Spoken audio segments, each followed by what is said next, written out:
pleasure to be here. My name is Hofmann. I work at Google in Switzerland now for almost 5 years. I have an academic background.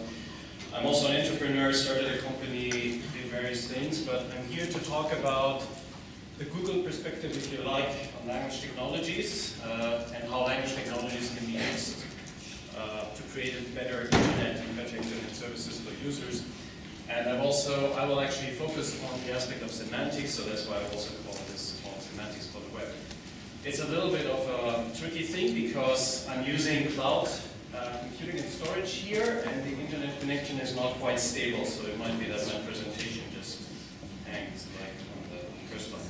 No. Okay, so here's an outline. I will briefly touch on major things in language technology and give you a perspective of how we use it in Google. Speech recognition, machine translation, and then I have 2 sections on the semantic web, and a little bit on user-generated content, and then in the end, the outlook. So automatic speech recognition. So I've used this picture here to basically prime that.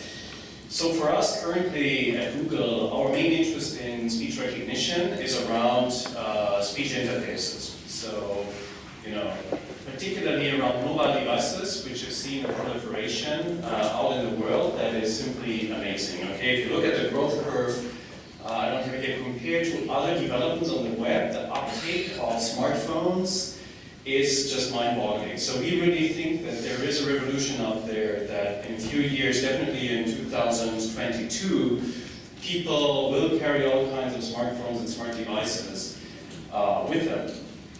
Of course, these devices, they have a very small form factor, and that's good because I like to carry them in my pocket, right, and take them wherever I go. But they're also pretty cumbersome in terms of input, right? Like typing on the keyboard is not completely trivial. So one of the killer apps for automatic speech recognition, we believe, is that use case. Basically, replacing a keyboard for these type of devices. So we already have Android voice actions as our current service that I would say describes the vision best, and you can extrapolate from there. It is very related to also what we've heard about the 2022 vision, although Google was not part of that. It was only mentioned as a reference point in the distant past, but that's okay, So there's basically a mix of action and spoken text input. So you can use this Android voice actions app to control various things. And actually, I could try it here, but for the sake of time, I won't do it. But you can basically send a text message by just saying, send text to, and then you say the name and then basically the message. And based on very strong contextual cues of who's in your address book, right, and what action space is available to you, usually, we try to get sufficient constraints to get good accuracy in terms of these things. Of course, then when you actually say some text, then it's pretty open, and it requires also still very strong language models to do that. You can really do anything. You can, I tried it yesterday. You say, map of Budapest, right, and there you go, you get a map of Budapest, and it's just much easier than being there, typing, the sun is shining on your device, is just not working, right? Similarly, you can imagine in-car experience, right? It's just very good if you're not distracted, kind of typing or whatever you're doing on your in-car computer, but if you could just speak to that computer, and of course, it would be a smooth experience if you're not distracted while talking to your in-car computer. So that's basically from the speech recognition side our current focus, right? We would like to push this further, of course get better at it, and get more people to basically use this type of model. So then let me come to machine translation. It's also another focus of my talk here, so I'll do it quick. There's basically, we all know this, there's a translation web service where you can go translate on Google.com. You can type, or paste a piece of text, and you can get it translated into an ever-growing number of languages. I think we're now at 50 plus. That kind of stopped counting. Of course, the quality depends a lot, in particular on the target language. So if you want to get it translated into your language, and your language is not one of the very popular language with a lot of speakers, then the quality of course varies. But there's an ongoing effort, of course, to increase the quality of the translations. Here's an example. So, of course, I've been here for 2 days and enjoyed the city, which was really great. So, I was looking for Italian place to eat, and of course, there's this kind of almost global player now, Vapiano, where you can go and eat Italian food.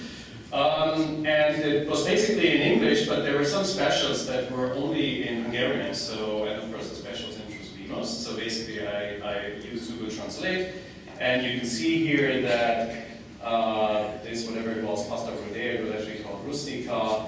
You know, you get a decent translation here: chicken breast, dried figs, sauteed mushrooms, creamy barbecue sauce. So, for my purpose, that was enough to convince me that I should have that.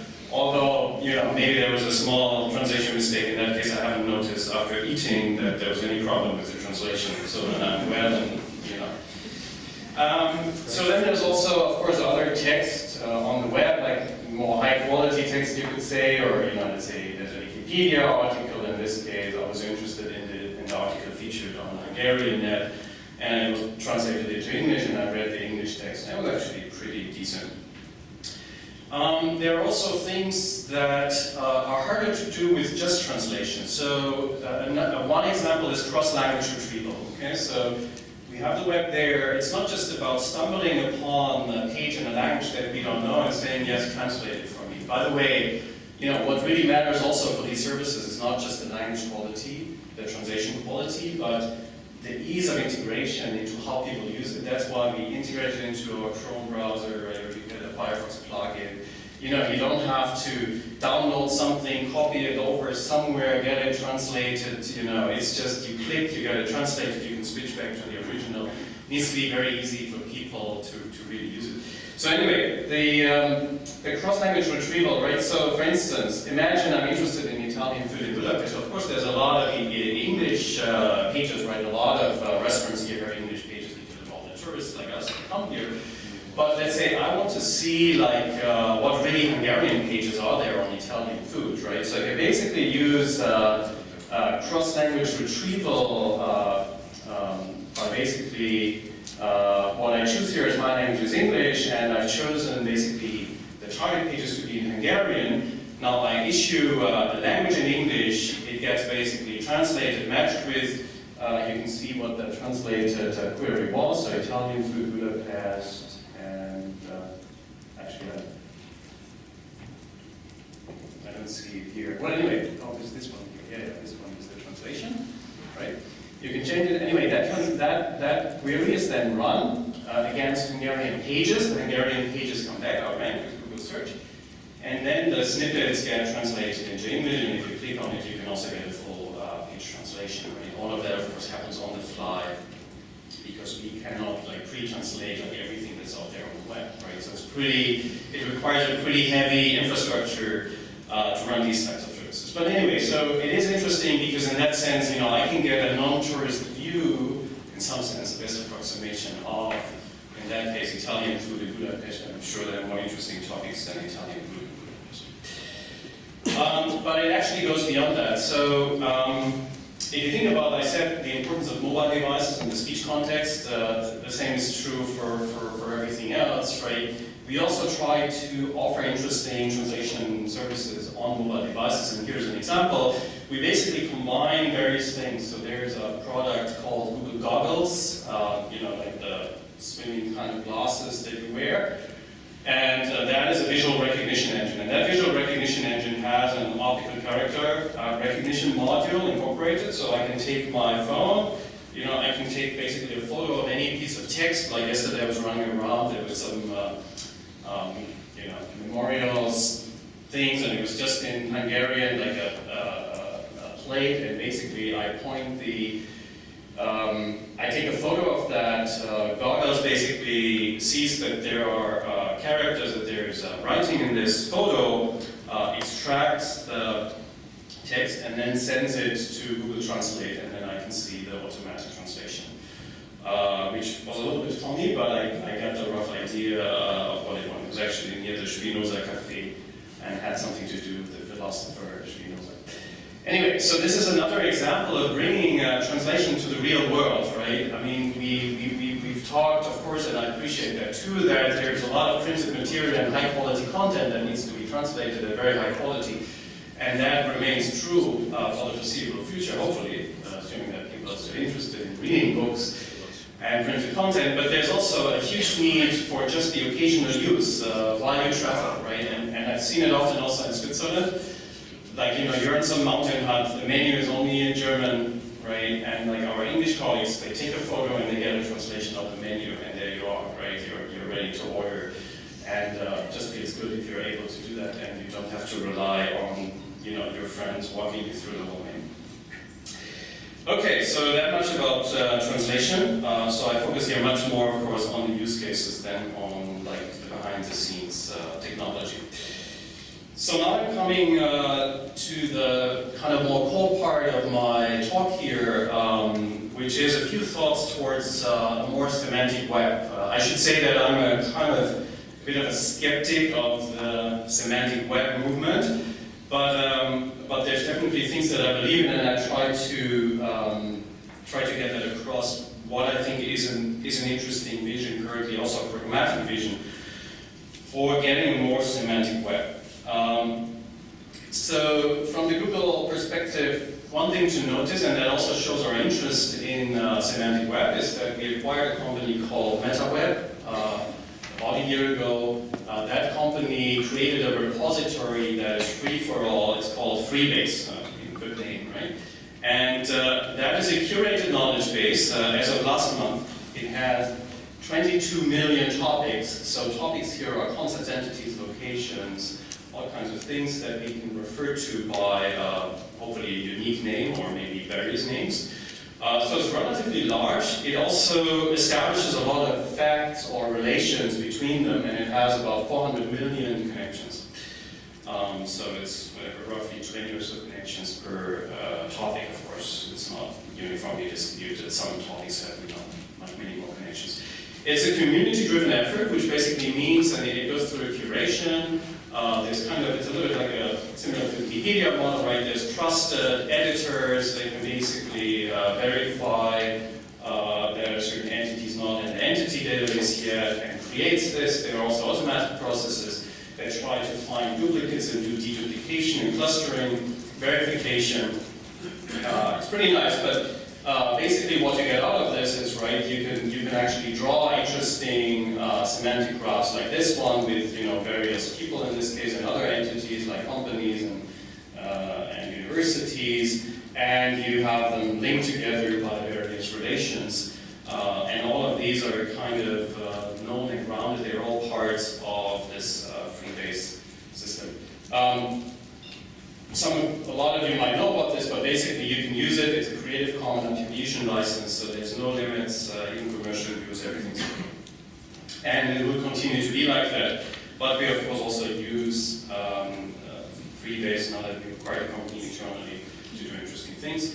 There's also a query language, Mickle, that basically allows you to query this entity graph, so you can do simple things like ask for the place of birth of Jane Austen, and then kind of it's like that, and you put a null here, and then you get that back. But of course, you can do much more complicated things. And the whole schema is also part of the graph representation, so you can actually do all kinds of interesting queries and inference in that graph. And there's a Google I/O talk from last month, if you're interested, that I recommend you look at it. So this is kind of a foundation, if you like, that comes more from the humanly curated side. But here's a problem that I see, and I'm not the only one, right? That many have seen, like one problem with semantic web. One problem was always that, first of all, you need to agree on an ontology, something that you use to actually annotate things, right? That is kind of a tricky part of multi-tenant domain. But then also you need to go through a large amount of effort and actually annotate all the content that is out there, right? With whatever your semantics, right? With your concepts, your relations, and so on and so forth. And what we've been looking at Google, there's also work that actually has happened in my group over the last couple of years, is basically to use automatic methods that understand text and the context within a document to be able to do automatic entity linking or What do I mean by that? Is basically, imagine you have these 22 million currently entities that are in Freebase, right? We would like to know on each page out on the web, in each language, where there is some mention of some entity, a name of a person, let's say, or a location, or some organization. We would like to know what person, what location, what organization does that actually point to, right? And often these names are ambiguous, right? You just look at the names, it's very hard to unambiguously say that. But there's a lot of knowledge also in the context of the page. So basically, we've been interested in combining the curated repository of entities and relations with an automatic method of mapping mentions to these entities and relations.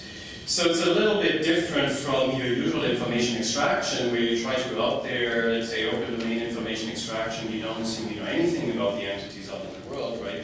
And that becomes a very hard problem. We basically start with a very concrete knowledge base and then just try to find mentions of those. So it's basically a three-step process. This is like how the sketch of how our method works, right? You have a document here, whatever Bush tells Gulf, that's why Hussein left in Baghdad.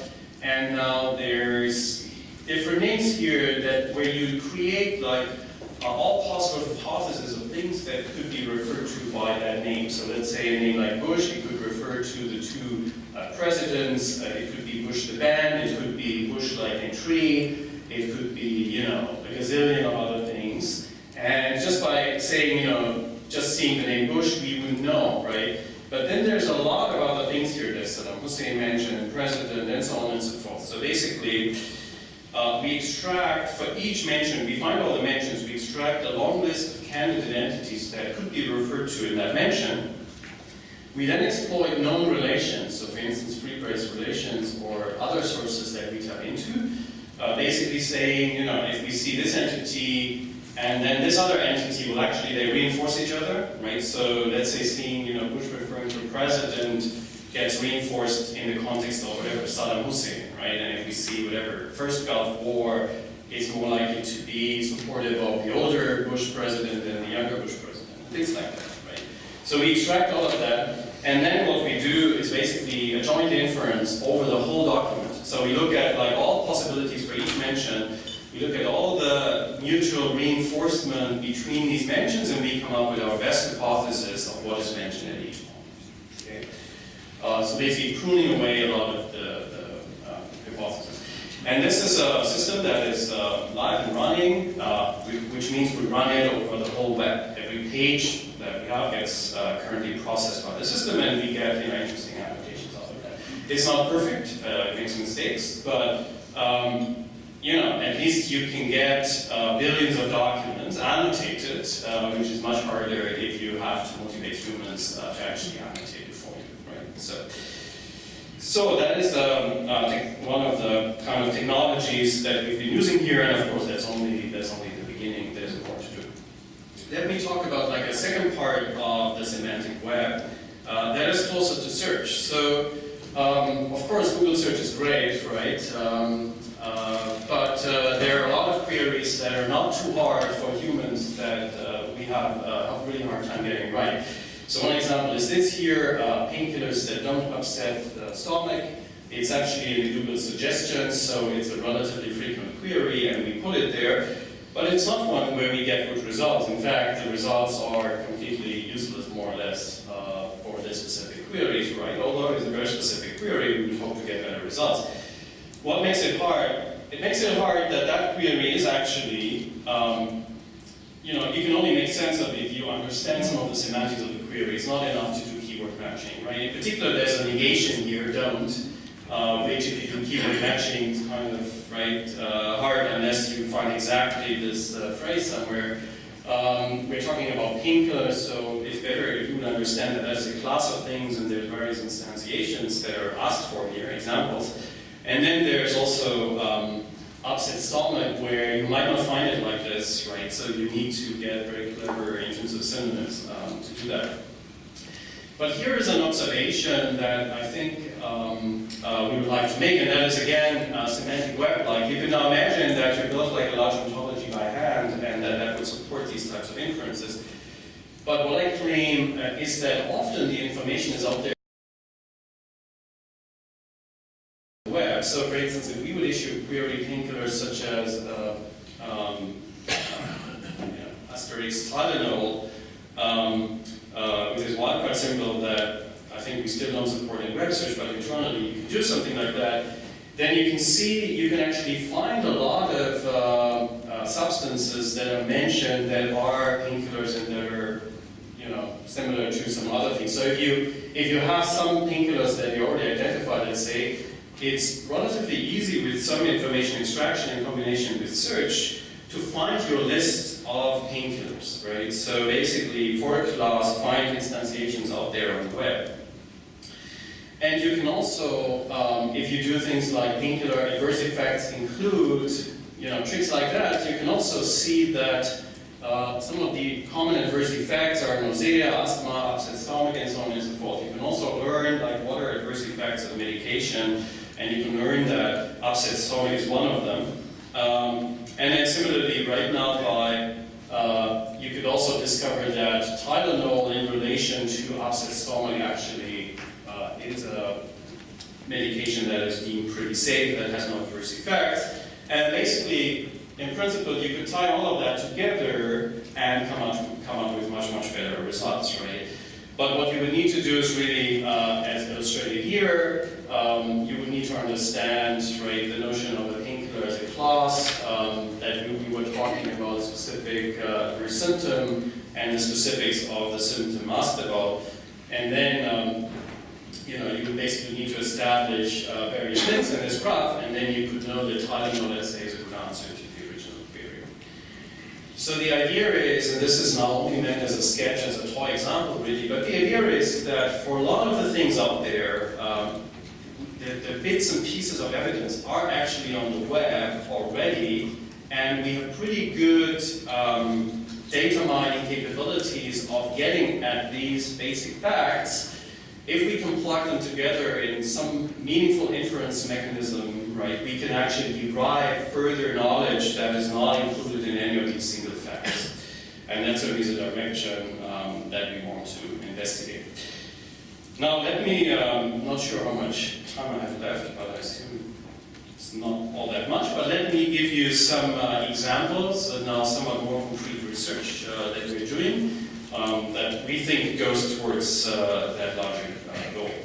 So here's an example of, we wanted to build a question answering system, and we worked in the area of parsing. And when we mean building a system, we need a parser that really runs over billions of documents. So we better be a fast parser, otherwise it's not interesting for us.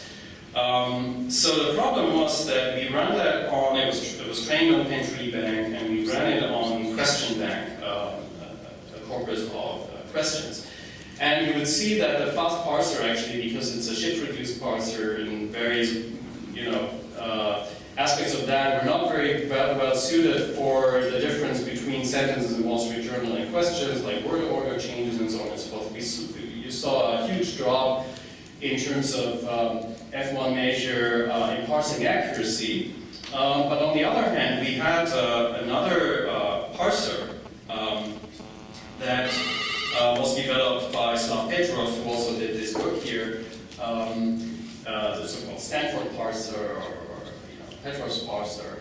And that did, as you can see here, there the loss in terms of going from the Wall Street Journal corpus to the questions, you can see here, was much more moderate, right? So here there was a huge loss, there was a smaller loss. So what we did in order to get, and that would be interesting also to some of you guys, let's say we develop a method that is not super fast, but is really accurate, right, in what it does, you can now start to uptrain a faster model based on training data that you generated with the accurate method. So basically, we run the Stanford Petrov's parser on the corpus, and we use that output that it produces as training labels now for the fast parser, right? So we could actually take a lot of queries and questions out there, we could get all of them parsed, right, and feed it into the shift-reduced parser. And what you see here is quite amazing that this was the baseline performance on questions, this was the baseline performance on the Wall Street Journal, just by this uptraining you actually get quite high, and also if you have at least 2,000 human annotated questions, you basically get a performance close to the baseline with enough uptraining, right? So it's a little bit magic, but it's one of the tricks that you can see we often use in order to scale up machine learning methods to web scale, right? That we have two systems, one that is highly accurate, one that is super fast, and we use the super accurate system to train the super fast system, and then often we only have like very little accuracy losses from that.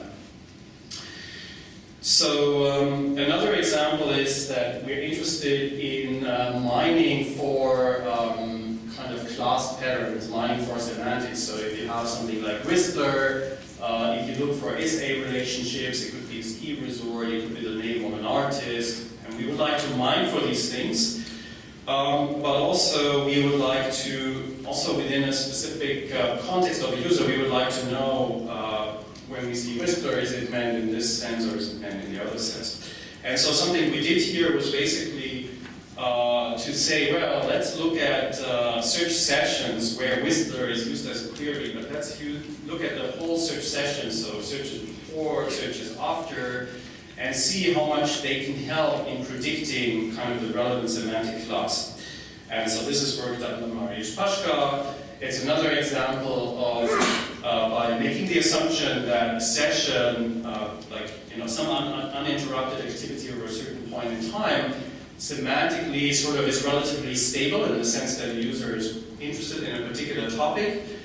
So you can use a lot of the contextual cues for disambiguation. And here are some examples just of, in terms of re-ranking of classes relative to queries that you can get much better performance. This is an ACL paper this year, things we're interested in. So finally, I'd like to conclude here with, and I should say that these two or three examples were just really samples of work that we do, right? There's much more, but I can't cover everything. The last thing I'd like to mention here that no one usually talks about, but I'm very passionate about, is user-generated content. So I think that we live in the web has changed a lot, and it has turned a lot more users into generators and authors of content, right? And I'm not just talking about YouTube videos and uploading them, but also a lot of text, right? People write comments, there's more and more people that write blogs, there's social networking sites where people, type. It's very conversational speech, of course, right? It's almost often as if we would just talk in kind of oral communication, but now it is available in written form, right? And you can say, well, it's kind of useless because of that, because it's low quality and whatnot, but I think there's some interesting things to do with user-generated content in general. So to give you two examples, one is, like, we did some work on sentiment analysis. So the web's changing in terms of the notion of authority and what people believe in terms of the judgment, is moving away from the important editors and single authoritative person more to a crowdsourcing model, right? Today when I go to a restaurant, I do look for what other people thought about that restaurant, right? I think what they value, what their opinion is. So the opinion of others, right, becomes more and more important. And also I do write reviews on various things that I like and didn't like. But the idea here is, like, if thousands of people have written a restaurant review, how will you ever digest it, right? I cannot spend 2 hours reading the reviews while I actually should be eating, right? So I want like a very concise representation of all that user-generated content in a way that I can digest it easily. So here's an example. We basically have these different facets: food service, meal selection, dining. We try to provide summaries. And what we basically do is, in terms of the technology that we're using here, we're seeing like reviews being written about certain objects like products or restaurants or what have you. And basically the annotations are often on the document level, and now we try to align things on the sentence level, so that we would learn that that specific sentence refers to the service or to the food quality or the selection or the ambience or something in the document, right? And so doing that, we can actually get much better sentence level accuracy. And if we have sentence level accuracy, now we can start doing interesting summarization, right? Because we know all these sentences refer to whatever the service aspect. So we can look at all these sentences and provide it with summary and then group it under service, right? So this was done work by Brian McDonald, who's been spearheading that, and that is live in various of our systems, including in product search, where we do this. And then the last example that I'd like to mention here is learning from YouTube comments. So something very simple that we've basically been doing here is what is important to know when you look at YouTube videos often is what the video type is, what class it belongs to. It's a categorization problem, and we have content-based techniques that can basically look at the video in the audio track and assign a label, whatever this is a sports video, or this is like some specific type of entertainment video. And we've used various things, the metadata that comes with the video, but also the user comments that we've observed to basically improve the accuracy of that system. And that you can show here that you can push the accuracy of the system by some relative, almost 20%, quite significantly by looking at user comments, right? User comments do tell you a lot. But that's really just a very simple application where I think there's much more there to do around user-generated comments. Okay, so I'm basically done. I think the outlook for the field, I see a lot happening, also a lot of things that I'm personally involved, going from syntactic to semantic parsing, really getting more into the meaning of language, and we have great syntactic parsers, but we sometimes don't know what to do with it on a more semantic level and mapping into semantic representations. Things like unsupervised semantic learning. Paraphrasing and entailment are important because that's just what we need to understand, whether one statement implies something else. What I call text grounding on a global scale. So I'm a big fan of whenever we can create repositories of known meaning, be it around entities, concepts, topics, relations, that we try to take all the text that's out there and actually relate it to that knowledge base, and that gives us a lot of power. Things like intelligent summarization, I touched on that, in particular for user-generated content. In general, the combination of human knowledge and machine learning, because I think with machine learning alone, we're not going to make enough progress, but with the right combination, I think here was the freebase example, and the entity grounding was an example, and also things like probabilistic inference, in general, robust ways of making inference out of this data are just some of the topics that I see in the future for making the web even more semantic than it is. And that's basically the end of my talk, and I'm here to answer questions. Thank you.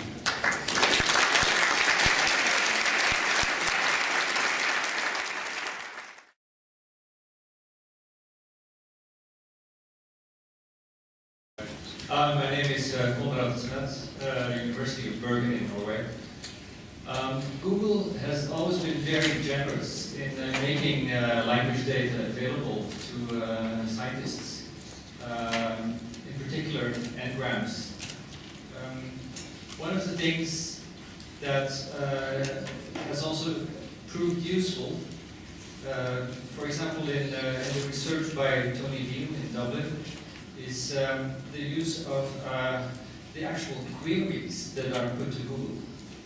Up to now, however, he has been doing this manually, extracting the queries. Would Google be willing in some future to make some information on queries available for research? I think the answer is very simple, it's a no. And the reason is very clear, it's privacy concerns. We cannot clean up the data in a way that we could ensure that no individual, trace could be found. And the AOL debug is an example. So I think for the foreseeable future, we will not do that. It's not because we don't love the research community. It's just for the sake of our users, right? The risk is too large that something leaks out, right? And you know how much we're in the press, right? And what it would be for us. So user comes first here.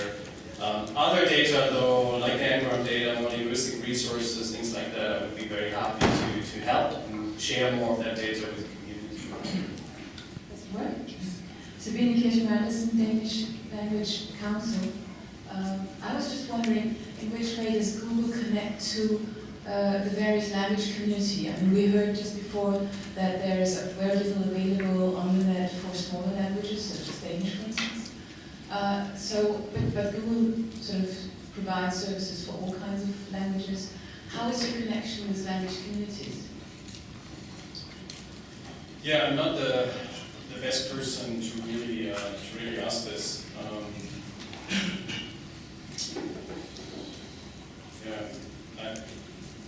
I don't think I can give you a good answer to that question. It's really not my area of work.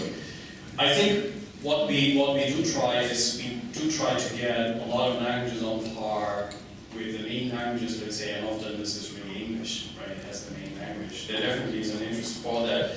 A lot of our methods are data-driven, so sometimes it's all about getting the right amounts of data, working together with the community where these resources are available, where we can use them in order to improve our services. Sometimes, though, it also means making much more investments because languages are fundamentally different, right? And it's not just about getting more data, making more significant investments into the system, like whatever, word order, German, Japanese, and some languages that are tricky. So we need to make explicit investment, and then of course we also profit from the research that is done in the research community on very specific languages, and we're interested in that, and we work together via research grants and research collaborations. We also got a large interest in Eastern European languages, so we had like a very close collaboration with folks in Czech and the Czech Republic in Prague, and so on and so forth.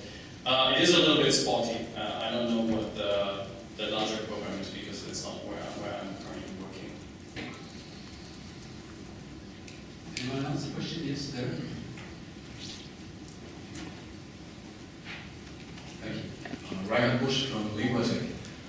Following up on the first question for sharing data, I understand that you have recently signed an agreement with the European Patent Office on some working, improving machine translation. Of course, privacy issues are a concern. In this case, I would not assume that it would exist. So the question is, would you be willing to share these data with SMEs or research community for exploiting this certainly rich content? What? I'm not sure what you're asking. So my understanding I'll is... repeat the question. There was an agreement between Google and the European Patent Office. Right. I think it's about 3 months old. Right. The question is, I understand you get data, you get multilingual text from the European Patent Office. Right. But why wouldn't you go there and get the data? So what we will do is we will train, right, a domain-specific or corpus-specific translation engine, if you like, right, that is now trained on patents so that hopefully it does a better job on translating patents, right? Because we all know with statistical translation method, right, it depends a lot on what you train on. So basically that's what we are going to do, is my understanding, but the data still resides with the European Patent Office. So this is not an exclusivity deal? Well, that I don't know, but I would just think if you're interested in the data, why don't you talk to the European Patent Office to get the data, right? It's not data that we own, right? It's data that we have an agreement to help improve the translation for that specific domain, right? Because it has a lot of interest in that domain, and we are also interested in that domain. But I mean, I can find out. But that was just my understanding that the data part, if you ask for the data part, it really comes, in this case, from a third party, from our point of view, the patent office. Thank you. Any other questions? Yes, another question there. Stefan Vogels in you. In the later part of your talk, essentially talked about this reading the web, learning from the web, structured information from the web, and so on. How much of this is primarily on English? How much do you actually process already multilingual data? And do you see a way to actually then connect the structured graphs which you build on different languages? And this could help for translation, cross-language query, and so on. Yeah, these are good questions. I mean, first of all, there are, so I talked a lot about, one example I used there was this up-training example. Actually, there are similar examples, and I'm sure a lot of the experts in the field know that. There's also useful techniques that help you to go from, to take data from resource-rich languages and train models for resource-poor languages where there's less data available, right? So for instance, we do work on, when it comes to parsing these things, we worry about how can we make parsing better in languages where we don't have a tree bank the size that we have in English, and can we leverage that through the use of machine translation, for instance, to then get better parsers in the other languages. We worked on things like universal part of speech tagging and so on and so forth. So there's some work that we do in that direction. When it comes to information extraction, yes, we do have that currently running in only maybe a handful of the major languages, which is more just the fact that the engineers being a bit shorthanded. But there's some positive reinforcements here that happen, right? Because the entities, well, at least the entities of like a lot of the entities on concepts that have like a global interest. I mean, there's always entities that are of local interest, right? And maybe you only see them in a local language. But there's lots of things that span the world, right? Everyone's kind of interested in these concepts and topics. As we start doing it in some languages, it will also automatically improve things in other languages. So for instance, we are better at understanding contextual dependencies on other entities, right? That is a language-independent things that we can learn, right? Freebase as a whole also has a lot of language-independent components, right? But I agree with you that currently, and when we start, we usually start with English, right? And then it is a question of like how fast are we pushing this out and making it internationally available and multilingual and so on and so forth. I'm always a big advocate because I live in Zurich, right? I know the European perspective, but then there's others who think they are done when they've shown it for English, right? That's also true. But anyway, so this is coming for currently we have it for larger languages, Spanish, French, Italian, German. When you look at the European ones. But we are pushing for more also as it becomes more important. I mean, basically the way it works, right, is initially it is very speculative and we don't really know whether it's going to be working, right? We don't think about making it available in 100 plus languages. Once we know, okay, we see it actually works and we get more and more use cases that drive it, right, then the incentives increase to say, okay, we have it in English, we have it in German, maybe we should also have it in these, all these other languages. And then we develop a plan on how to internationalize it, right? But it is hard to get it into these smaller languages. So if you would start with that, it would be a huge investment without even knowing what the ultimate benefit for the user is, right? So I'm sorry that there is always that delay in getting it into other languages. We are aware of that, but it's a little bit in the nature of how we work. And we are, of course, also driven somewhat by user numbers and somewhat by economics, but I would say more than by users than anything else, right? And if we have like a language that has a few 100 million worldwide speakers and others that have only maybe a few 100,000, then it's clear that we need to make more investment into that more popular language first. Okay, thank you. We have to conclude the session here. Let's thank Thomas again.